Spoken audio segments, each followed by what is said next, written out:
ভাই আপনি এই যে পোল্ট্রি সেক্টরে আসলেন, উদ্যোক্তা হলেন এবং আজকে 15 বছর যাবত এই খামারের সাথে আপনি সম্পৃক্ত।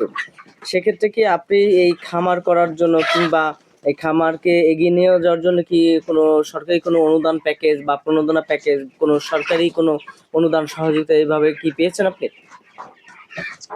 আমি তো 11 সালে শুরু করছি। শুরু করার পরে আমি এই পর্যন্ত কোনো সরকারি কোনো অনুদান পাই নাই। আমি কোনো সংস্থা থেকেও কোনো কিছু পাই নাই। আমি এইভাবে ডিলারের সাথে আলাপ করে ওই বাকি আনি, বাকি আনা পরে তারপর আমার মুরগি সব তারা নিয়ে দেয়, তার হিসাব করে হয়তো যদি কিছু লাভবান হয় তাহলে ওখান থেকে তারা কিছু দেয়। এইভাবে আমি পরিচালনা করে আসছি। আমি কোনো সরকারি কোনো অনুদান এ পর্যন্ত পাইনি।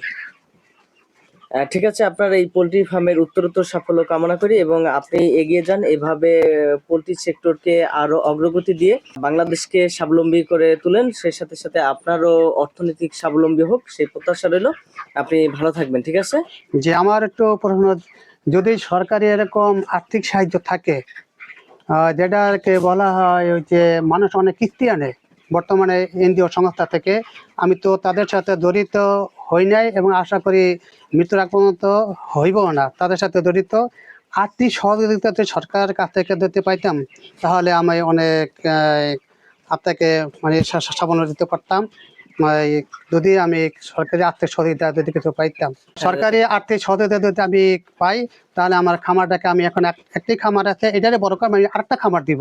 এটা হচ্ছে আর একটু বড় করে খামার খামার দিবই আমি, যদি আর্থিক সরকারি সহযোগিতা পাই। আপনি আমার জন্য একটু চেষ্টা করবেন।